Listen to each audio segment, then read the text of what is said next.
이야기하셨다는 거죠. 누구에게? 조상들에게, 우리 조상들에게. 그럼 이 사람이 쓰는 사람이 보면 유대인이라는 걸 알 수 있겠죠. 우리 조상이라 하니까. 유대인의 그 조상을 가진 사람이 아마 바울이지 않겠습니까? 그래서 그러면 구약이 우리가 소상하게 잘 알고 있는데, 우리 조상들이 선지자를 통해서 하나님의 말씀을 받아들였고, 또 하나님이 우리 조상들을 통해서 우리에게 말씀하셨다는 것입니다. 그러면 우리가 알고 있는 이 구약의 말씀은 누구를 통해서 말씀하셨습니까? 주로 모세를 통해서 말씀하셨지 않습니까? 그래서 유대인들은 가장 성경 중에서도 가장 중요하게 생각하는 성경이 모세 오경이거든요. 모세 오경은 창세기, 출애굽기, 레위기, 민수기, 신명기잖아요. 다섯 개의 장을 말하고 있는데, 유대인들이 이 모세 오경을 성경 중의 성경이라고 말하고 있거든요. 왜냐? 모세를 통해서 하나님께서 우리에게 말씀해 주셨다는 거죠. 그래서 하나님은 이 모세를 대표하는 모세를 통해서 우리에게 하고 싶은 이야기를 다 하셨다는 거죠. 그런데 오늘 2절에 보면은 이 모든 날 마지막에는 아들을 통하여 우리에게 말씀하셨다. 그렇게 이야기하고 있거든요. 유대인들은 어떤 생각을 하고 있냐면 오직 모세를 통해서만이 하나님께 우리에게 말씀하셨다고 생각합니다. 그래서 다른 사람을 통해서는 하나님의 말씀을 하셨다고 이야기하지 않습니다. 그렇게 하면은 그 사람들 안 믿어요. 오직 모세를 통해서만이, 모세 한 사람을 통해서만이 하나님께서 우리에게 말씀해 주셨다. 그것이 하나님 말씀이다. 그렇게 믿고 있지. 모세 외에 다른 사람이 하나님께서 그를 통해서 말씀하셨다는 것을 인정하지 않습니다. 그런데 오늘 여기에서 모든 사람들이 다 하나님의 말씀을 듣고 그것을 예언했지만 최종적으로 예수님을 통해서, 그 아들을 통해서 우리에게 말씀하시다. 그러니까 지금까지 수많은 성경이 하나님 말씀을 하고 있는데 그 말씀의 목표가 어디냐? 지금 이야기하고 있는 성경이 이야기하고 있는 모세 오경이 이야기하고 여러 선지자들이 이 구약을 이야기하는데 그 이야기하는 목표가 어디냐? 누구를 이야기하고 있느냐? 그 이야기는 제일 마지막은 예수 그리스도. 그러니까 구약에 있는 모든 선지자들과 모든 성경은 다 어디를 향하고 있다? 성경이 이야기하고자 하는 그 목표는 바로 그 아들을 향하고 있다. 그것을 이야기하고 있죠. 그래서 여기서 보면 그 모든 마지막 날에라면 이걸 잘못 해석하면 종말에 이렇게 말해요. 이걸 종말로 해석하면 좀 이해하기 어려워요. 이보다 최종적으로. 그래서 모든 하나님의 예언은, 계시는 예수님으로 종결됐다. 그런 뜻이에요. 그러니까 하나님께서 우리 인간들에게 이야기하고 싶어하는 모든 것의 최종적인 목표는 예수님이다. 그래서 예수님을 통해서 이제 모든 예언이 다 이야기하셨다. 예언은 종결이다. 더 이상 다른 예언이 이제는 필요하지 않다. 이걸 이야기하는 것입니다. 그러므로 내가 메시아다, 내가 예언자다 하는 사람은 성경에 위반되는 것이죠. 왜? 하나님은 예수님을 통해서 모든 예언을 다 완성시켰는데 거기에 또 다른 예언자가 있고 또 다른 계시가 있고 또 다른 어떤 하나님의 메시지가 있느냐? 성경은 예수님으로서 종결됐다고 이야기하는데 내가 하나님께 기도하니까 메시아다, 마지막 메시아다, 그렇게 말하면 그건 성경이 잘못됐다는 거예요. 모든 예언과 모든 계시는 예수님으로서 종결된 거예요. 그러니까 그 외에 다른 계시, 다른 예언자, 다른 구원자, 그거는 하나님이 인정 안 한다는 거죠. 그건 사람이 내가 인정하는 거죠. 오늘날 우리 한국에 엄청난 예언자들이 많이 나타났어요. 내가 메시아라는 사람이 엄청 많아요.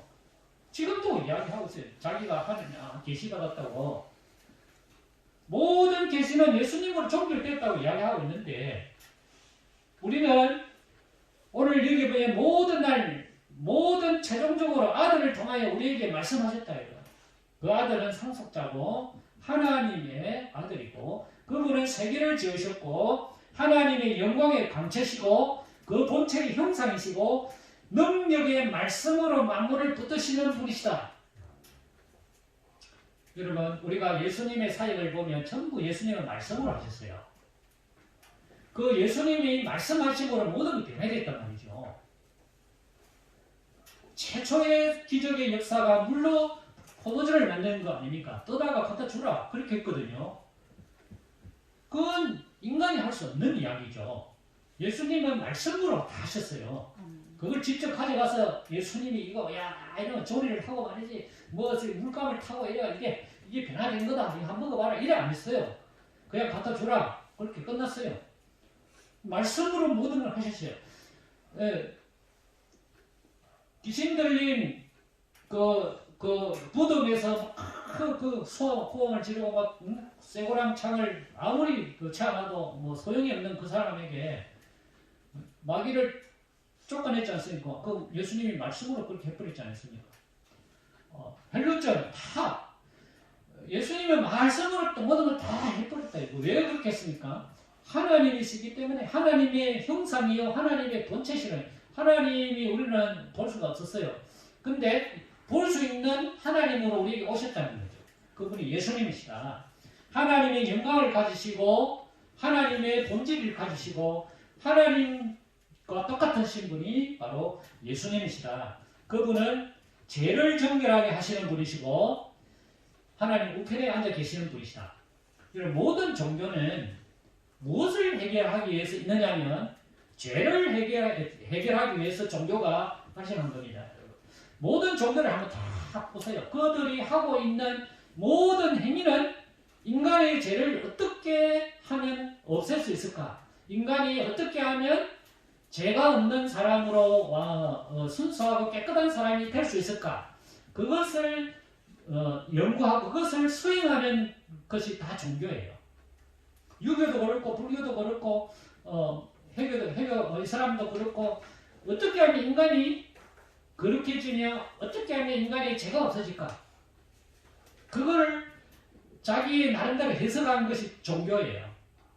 그런데 예수님은 죄의 문제를 완전히 해결하신 분이시다. 그렇게 말씀하고 있습니다.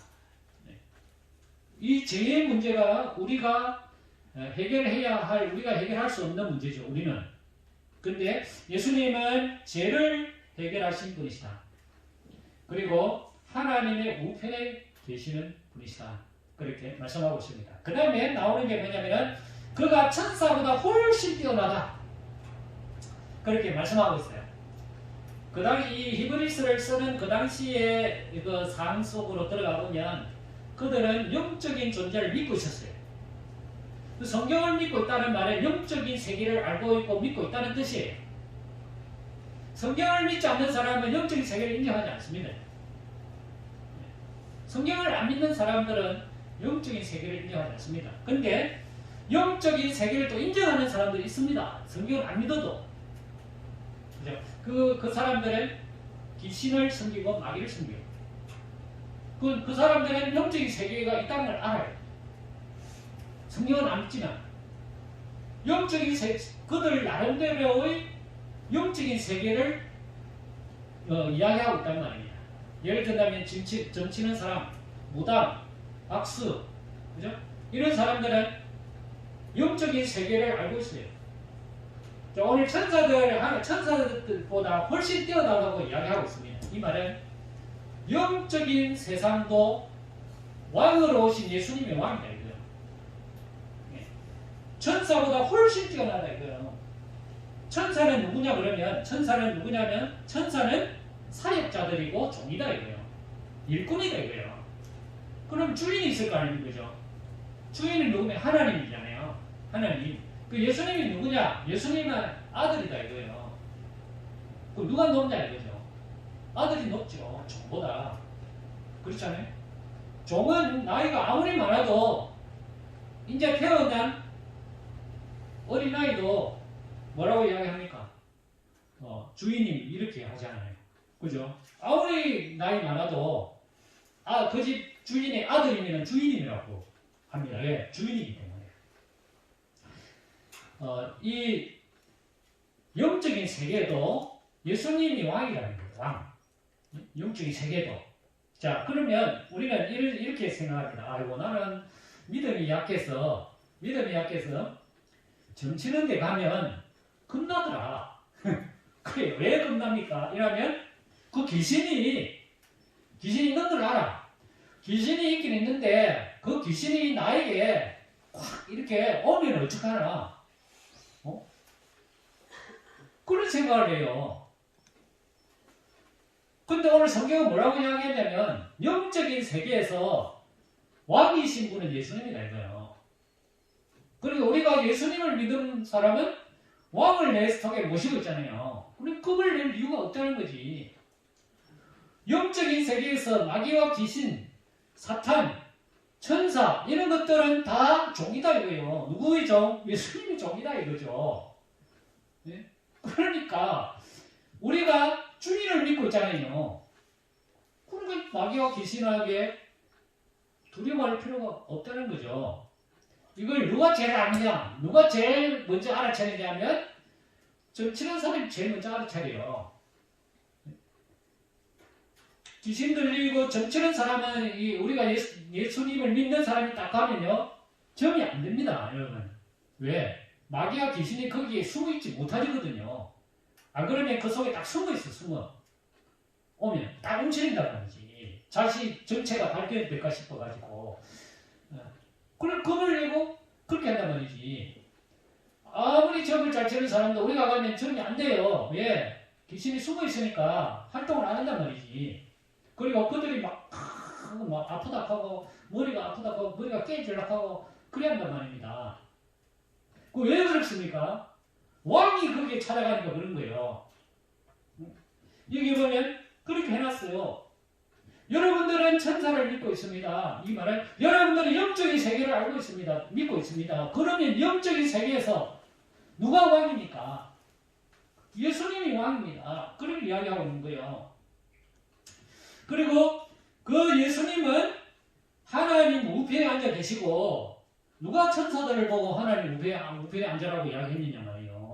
성경에 그런 이야기 없다는 거예요. 천사 보고 하나님 우편에 앉아있으라 그렇게 말하는 사람은 없다. 하나님 우편에 앉아있으라는 말은 하나님의 능력이요 하나님의 권능을 가지신 분이다 이런 뜻이에요. 누가 천사에게 그런 능력을 줬습니까? 안 줬어요.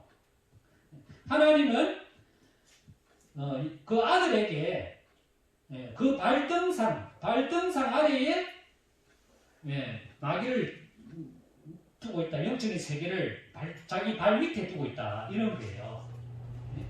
그 다음에 모든 천사는 섬기는 영이다. 이거요. 14절에 보면 그렇게 말씀하고 있죠. 구원받을 상속자들을 위하여 섬기라고 보내신 자들이다. 이 말입니다. 그죠? 그러니까 천사들은 영적인 세계에서 왕이 아니에요.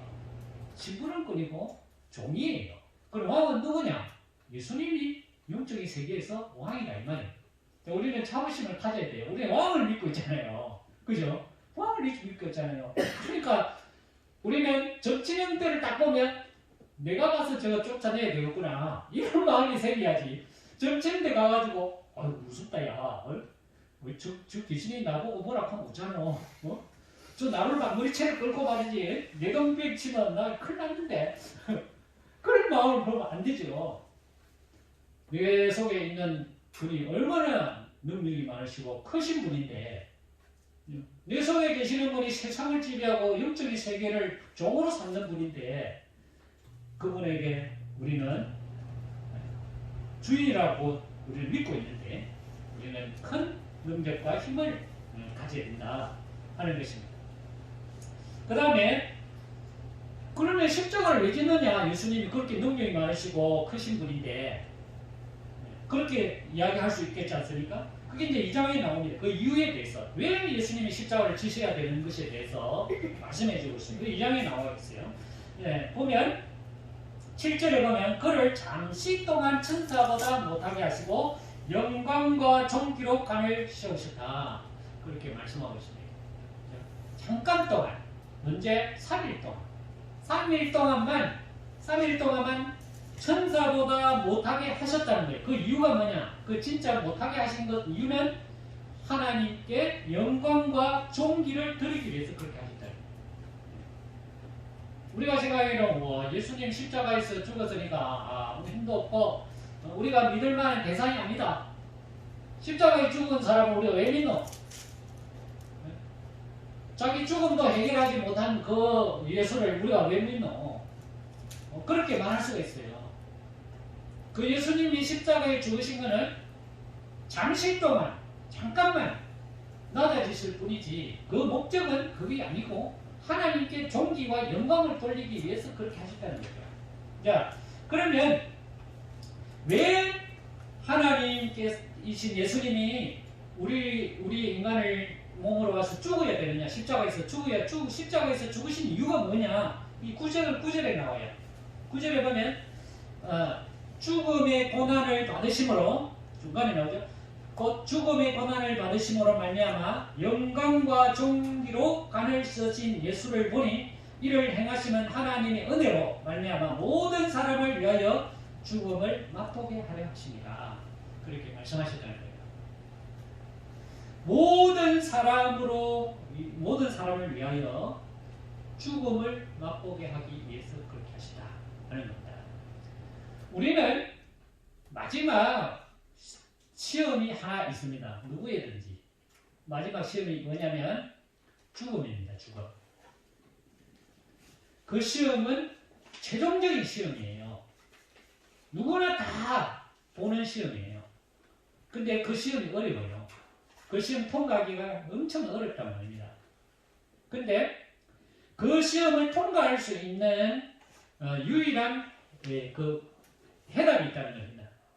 그 어려운 시험을 통과할 수 있는 해답, 그 해답은 십자가라는 겁니다.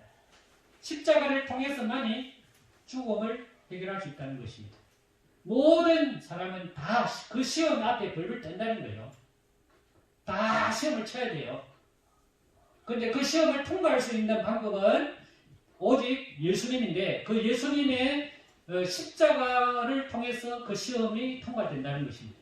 예수님의 십자가를 통해서만이 우리의 시험이 통과된다는 것. 여러분도 그렇고 저도 그렇고 마지막으로 통과해야 될 시험이 있어요. 그 시험은 죽음이에요. 내가 죽음 앞에 섰을 때 어떻게 그것을 통과할 수 있을까?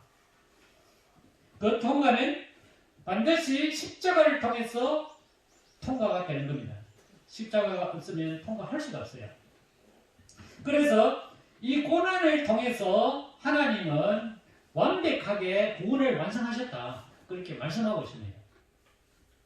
그래서 예수님이 십자가를 지시고 구원을 완성하셨어요. 예수님이 십자가에 지시고 마지막으로 하신 말씀이 내가 다 이루었다. 그렇게 말씀하셨거든요. 그 말씀은 내가 구원을 완전히 완벽하게 완성했다. 무엇을 통해서? 십자가를 통해서. 그러므로 우리는 다른 구원이 없습니다. 다른 사람이 구원에 있을 수 없습니다. 왜? 다른 사람은 나를 위해서 십자가에서 죽은 사람이 없어요. 세상에. 여러분, 마호메트가 죽었습니까? 부처님이 죽었습니까? 십자가에 죽었습니까? 나를 위해서 죽으신 분은 예수님밖에 없어요. 왜 그렇게 하셨냐? 그래야만이 구원이 완성되기 때문에 10절에 그렇게 말씀해요. 구원의 창시자를 고난을 통하여 온전하게 하심이 합당하다. 구원을 완성하신 분이 예수님이시고 그 구원을 하게 하신 것은 십자가다 하는 겁니다. 자, 그 다음에 나오는 내용이 뭐냐면은 그러므로 우리가 형제라 부르기를 부끄러워하지 아니한다. 그렇게 말해요. 11절에 보면 이 말씀은 우리가 예수 믿는 우리는 예수 그리스도의 흔적을 가지고 있어야 된다는 거예요. 어떤 흔적? 예수님의 흔적을 가지고 있어야 돼요. 예수님의 흔적은 뭐냐면 십자가지 않습니까? 십자가지 않습니까? 그래서 내가 예수 믿는다는 말은 뭐냐면 내 속에 예수님이 지신 십자가가 있다는 뜻입니다. 그래서 내가 다른 분을 쳐다보면 저분을 나의 형제로 느낀다는 거예요. 그래서 형제라고 부른다는 거예요. 왜 형제라고 부릅니까? 내 속에 있는 DNA, 내 속에 있는 십자가, 내 속에 있는 유전인자가 상대방에게도 있다는 것입니다. 그래서 형제간이라고 이야기한다는 거예요. 형제라고 부른다는 거예요. 자, 여러분, 우리 형제를 보면요, 참 이상해요. 저도 그걸 젊었을 때는 못 느꼈어요. 근데 나이가 조금 좀 드니까요, 무엇이 누구와 보고 싶냐면은 간혹 한 번씩, 자주는 아니고, 자주 보고 싶다는 거짓말이고, 간혹 한 번씩 동생이 보고 싶고 형님이 보고 싶을 때가 있어요. 그 왜 그럴까요? 형제간을 보면요, 내 모습이 다 그대로 있어요. 그 사람, 저 형님한테도 내 모습이 보이고 동생한테도 내 모습이 보여요. 왜 그렇습니까? 같은 유전인자를 갖고 있기 때문에 그렇습니다. 다 닮은 건 아니에요. 근데 어떻게 보면 눈이 닮을 수도 있고, 어떻게 보면 코를 닮을 수도 있고, 어떻게 말도 닮을 수도 있고, 어떻게 보면 행동도 닮고요. 말소리도 닮았어요. 네. 그 중에 한두 개가 분명히 내하고 닮은 점이 있어요. 왜 그렇습니까? 내가 가지고 있는 유전인자와 상대방이 가지고 있는, 동생이 가지고 있는, 형님이 가지고 있는, 누나가 가지고 있는, 동생이 가지고 있는 그 유전인자가 같이 가지고 있기 때문에 그걸 느낀다는 거예요. 우리가 예수 믿는 사람들이 느끼는 게 있어야 된다는 거예요. 무엇이? 네가 가지고 있는 유전인자와 상대방이 가지고 있는 유전인자가 같이 있을 때 느끼는 거예요. 아, 저 사람 속에 예수 그리스도의 십자가가 있구나. 그래서 저 사람과 나는 하나구나. 형제간이구나. 그걸 안다는 거예요. 근데 저쪽에 있는 사람을 보면 유전인자가 없어. 예수님을 믿기는 믿는데 예수 그리스도의 유전인자가 없는 거예요. 예수 그리스도 유전인자는 그 속에 뭐가 있습니까? 십자가가 있는 거예요. 십자가. 예수 그리스도의 십자가가 있어야 돼. 나를 위하여 죽으신 그분이 내 속에 있어야 된단 말이지. 예수 그리스도의 피가 내 속에 있어야 된단 말이지. 그런데 없어. 그러면 왠지 모르게 낯설어지는 거예요. 저 사람과 너는 똑같은 교회에 앉아있고 똑같은 교회를 다니고 똑같이 복음을 이야기하고 똑같이 찬양을 하는데도 왠지 모르게 달라. 왜 다를까요? 두 사람 중에 한 사람이 유전인자가 없는 거예요. 예수 그리스도의 피가 없는 거예요. 예수 그리스도의 십자가가 없는 거예요. 그래서 다른 거예요.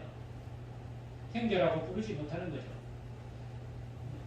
그런데 그 상대방 속에 십자가가 있다면 우리는 끊임 없이 한 형제간처럼 느끼신다는 거예요. 그 다음에 내가 주를 교회 중에서 찬송하리로다. 예수 믿는 십자가가 있는 사람들끼리 모인 곳이 어디입니까? 교회입니다. 그럼 예수 믿는 사람들끼리 모이가 뭐합니까? 하나님께 찬양하는 거예요. 그죠? 그래서 교회 중에서 찬송하리로다. 십자가를 가진 사람들이, 예수 그리스도의 피를 가진 사람들이, 예수 그리스도의 피가 내 심장에 묻어있는 사람들끼리 모여가지고 뭐합니까? 하나님께 찬송하는 거예요. 그게 즉 교회입니다, 여러분. 교회를 하면서 뭐 개모으는 게 아니에요. 그죠? 개모임하고 다른 겁니다, 교회는 예수 그리스도의 피가 있는 사람들끼리 모여가지고 누구를 찬송합니까? 하나님을 찬송하는 거예요. 우리 형제간끼리 모이면 뭐합니까? 야, 우리 엄마 아버지가 옛날에 이런 요리를 해줬는데, 그죠? 우리 그거 한번 만들어가 한번 먹어보자. 그 옛날을 상상하는 거예요. 옛날에 누구를?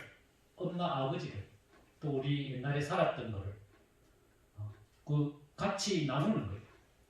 무엇처럼?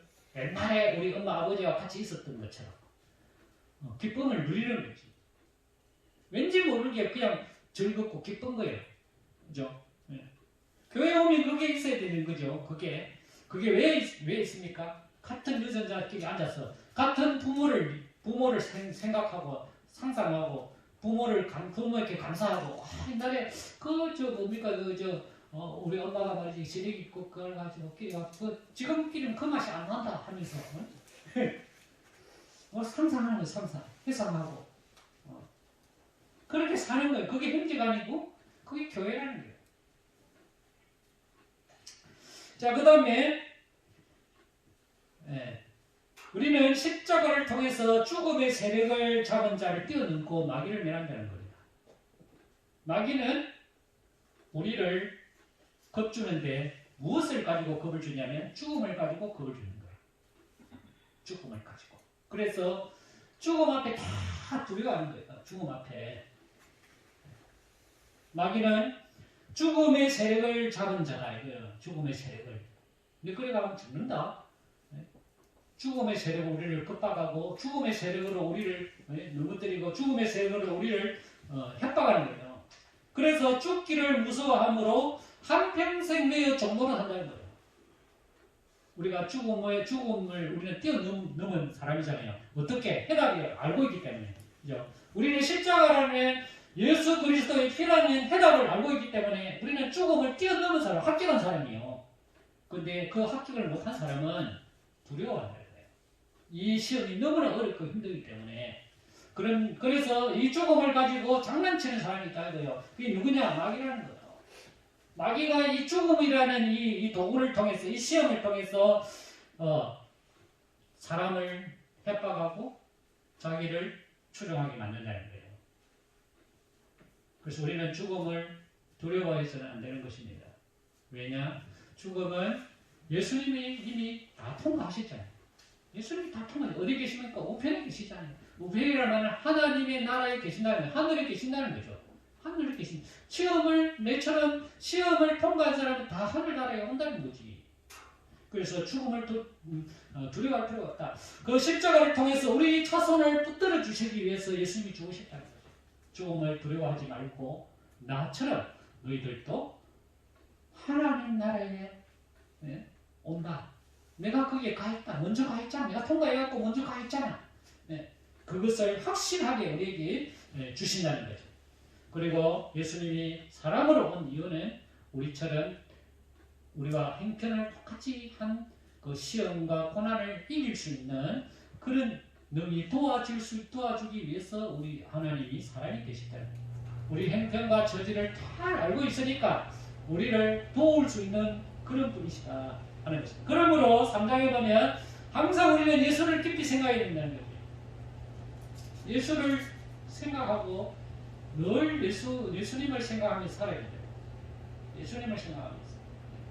그 우리가 남아있는 인생에 해야 할 일입니다. 여러분. 어떻게 하면 돈을 많이 벌까? 그것도 생각해야 되지. 돈 안 벌면 굶어 죽을 수도 있으니까. 그렇지만 그게 인생의 목표가 되지 않는다는 거예요. 우리의 인생의 목표는 예수님을 생각하며 살아야 된다. 예수님을 생각하면서. 왜 우리가 예수님을 생각하면서 살아야 됩니까? 중요한 것이 하나 있습니다. 예수님을 왜 생각하며 살아야 되냐? 그것은 안식입니다. 안식. 안식일 예수님이 우리에게 주시기 때문에 우리는 늘 예수님을 생각하면서 살아야 됩니다. 오늘날 우리 한국, 대한민국에 가장 많이 창업하고 생기는 업종이 뭐냐면 카페입니다. 카페. 지금 카페 문화가 우리나라 없는 곳이 없어요. 없는 곳이. 시골에 가도요, 카페 만들고. 그런데 1년에 카페가 수백 개씩 생긴대요. 또 망하는 데도 많고. 근데 이게 대세라는 겁니다.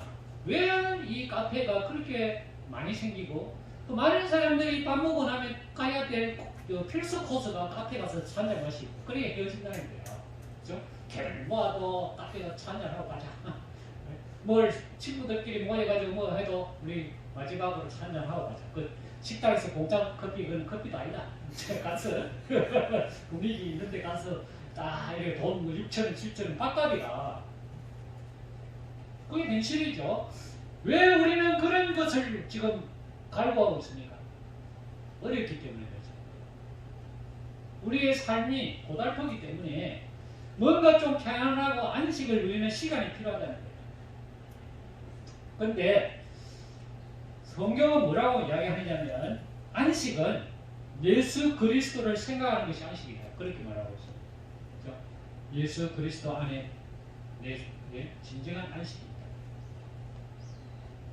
내 속에 예수 그리스도가 없으면 그 사람은 안식을 아무리 강물, 아무리 좋은 카페, 아무리 좋은 분위기, 아무리 좋은 비싼 커피를 마셔도 거기에는 안식이 없다.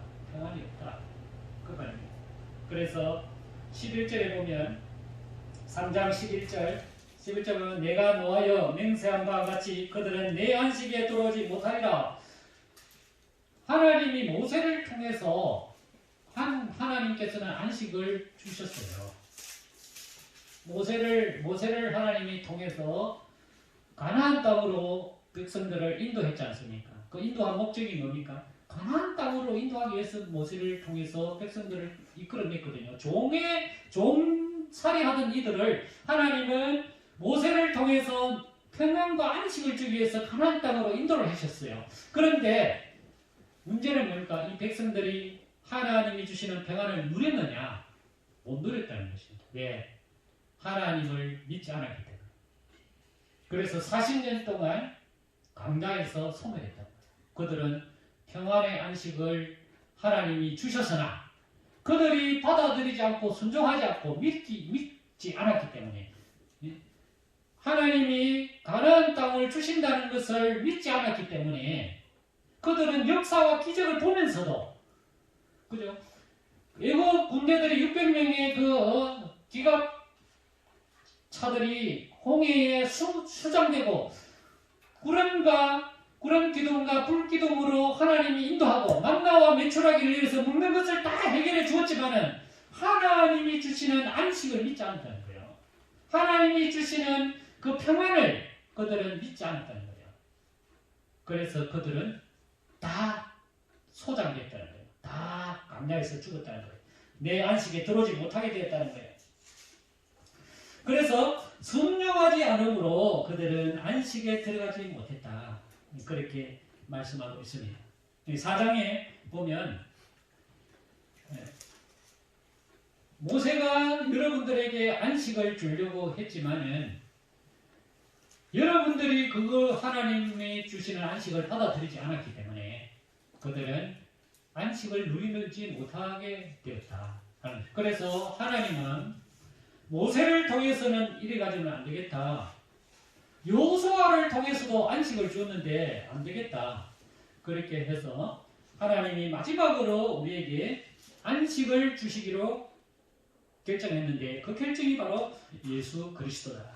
예수 그리스도를 통해서 우리에게 안식을 주시도록 선언하셨고 결정하셨다. 그런데 그 안식을 언제 받아들이느냐? 지금이다. 그렇게 말씀하고 있습니다. 그 7절에 그렇게 말씀하죠. 5일 후에 다윗의 글에 다시 어느 날을 정하여 오늘이라 이 일이 이같이 이랬을 때 오늘 너희가 그의 음성을 듣거든 너희의 마음을 완고하게 하지 말라. 언제 우리가 하나님의 안식을 누리며 언제 하나님의 특권을 누리느냐? 바로 지금이다. 언제? 예수 그리스도를 받아들이는 바로 그때. 내가 예수를 믿었는데 안식은 나중에 오더라. 그게 아니고 예수님을 믿는 그 순간에 바로 그때 바로 그 현장 속에 바로 안식이 바로 들어간다. 그 말입니다. 그래서 7절에 오늘 너희가 그의 음성을 듣거든 너희의 마음을 완고하게 하지 마라. 그렇게 말씀하고 있습니다. 그런즉 여호수아나 모세가 완벽한 안식을 주지 못했다는 거예요. 유대인들에게는 청천벽력 같은 이야기입니다. 모세는 완벽한 사람이요 하나님과 대면한 사람입니다. 그래서 모세는 우리 인간의 최고의 존경할 대상입니다. 그런데 히브리서 기자가 뭐라고 말하냐? 모세 불완전한 사람이다. 여호수아가 안식을 들어 가나안 땅을 정복했지만 그도 완전한 안식을 주지 못했다. 그러므로 하나님께서 완전한 안식을 우리에게 예수 그리스도를 통해서 허락하셨다. 그 안식은 언제 주느냐? 바로 적시로 바로 준다. 그 예수 그리스도를 믿을 때 바로 하나님이 안식을 바로 준다. 그러므로 우리가 그 안식에 들어간 자는 하나님이 자기 일을 시신과 같이 그도 자기 일을 시느니라. 11절. 그러므로 우리는 저희 안식에 들어가기를 힘써야 된다. 우리는 스트레스 많은 세상을 지금 살고 있습니다. 그래서 모두가 다 스트레스를 받는다고 이야기합니다. 이 세상 속에. 우리나라는 특히 더 그래요. 뭐 시어머니는 며느리 때문에 스트레스하고 며느리는 시어머니 때문에 스트레스하고 직장에 나가면 뭐 또 상사 때문에 스트레스하고 이래도 받고 저래도 받고 뭐 살겠다. 이게 우리의 사는 삶의 형태입니다. 그런데 우리는 이런 속에서 어떻게 안식을 누리느냐? 예수 그리스도를 믿음으로 하나님이 나에게 주시는 참 안식을 우리는 누리며 살아가게 됩니다. 그러므로 우리는 안식을 누리기를 힘써야 된다는 거예요. 항상 예수 그리스도를 생각하고 예수 그리스도의 십자가를 생각하고 주님을 생각하고 그렇게 살아야 된다는 거예요. 그래야 내 마음에 평안이 온다는 거지. 여러분 이 세상에는 근심과 염려와 걱정이 끝을 날이 없어요. 끝을 날이. 그렇지 않습니까? 시집 안 가면 시집 안 가서 걱정. 보내면 같이 어떻게 끝까지 살아가야 되는데 어떻게 저게 또 끝까지 살아야 되는데 그렇게 못하니까 또 걱정. 먹고 사는 거 걱정. 나이 드니까 내 건강도 걱정. 내가 죽으면 어찌 될 건가 이런 걱정. 어떻게 살아야 되나 이런 걱정. 오만 걱정들이 우리 속에 다 옵니다. 그게 광야의 생활이 우리의 삶입니다. 여러분. 어느 누구도 그는 다 나는 평안하다. 거짓말이에요. 있는 자는 있는 대로 없는 자는 없는 대로 고민과 갈등이 있는 것이 이 세상입니다. 그러나 이 세상에서 우리가 어떻게 살아야 되느냐?